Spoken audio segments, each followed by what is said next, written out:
Les derniers jours et le décès du prophète Mohammed, paix et bénédiction sur lui, a été un événement bouleversant pour la communauté musulmane.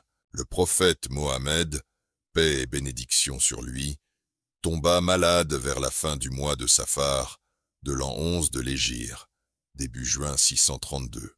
Son état s'aggrava progressivement, il ressentit une forte fièvre et de violents maux de tête. Malgré la maladie, il continua à prêcher et à guider ses compagnons.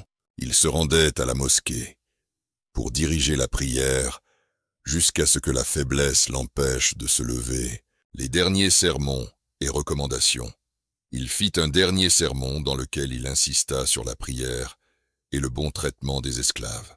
Il exhorta les musulmans à rester unis et à suivre le Coran et sa Sunna. Il mit en garde contre les divisions et recommanda de bien traiter les femmes. Il demanda que l'armée dirigée par Oussama ibn Zayd parte en expédition. Mais en raison de sa maladie, l'armée n'était pas encore partie au moment de son décès. Ses derniers jours avec Aïcha, qu'Allah l'agrée.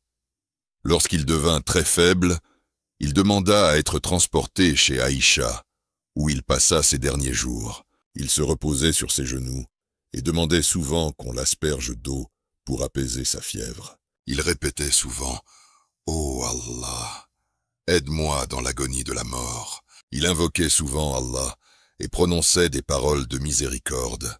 Le jour du décès, lundi 12, Rabi al-Awwal, 8 juin 632, lundi matin.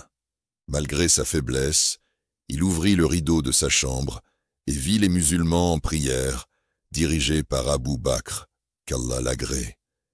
Il sourit en les voyant unis dans la prière. Les compagnons pensèrent qu'il allait mieux. Mais il était en réalité sur le point de quitter ce monde. Les derniers instants, il était allongé sur les genoux d'Aïcha. Il demanda un siwak, bâton d'arak pour nettoyer les dents, qu'il utilisa.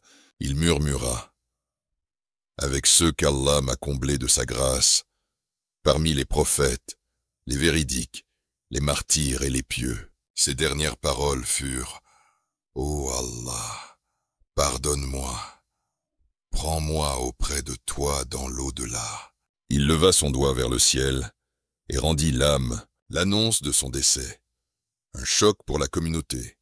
Lorsque la nouvelle se répandit, les compagnons furent sous le choc. La réaction d'Omar ibn al-Khattab, Omar refusa d'accepter la mort du prophète. Paix et bénédiction sur lui. Il s'écria « Par Allah, le messager d'Allah n'est pas mort. Il reviendra comme Moïse est revenu, après s'être absenté 40 jours. » Il menaçait ceux qui disaient que le prophète, paix et bénédiction sur lui, était décédé. Abu Bakr entra chez Aïcha, se pencha sur le prophète, paix et bénédiction sur lui, l'embrassa et dit « Par mon père et ma mère, que tu étais bon vivant et mort. » Il sortit ensuite et dit aux musulmans rassemblés « Muhammad n'est qu'un messager.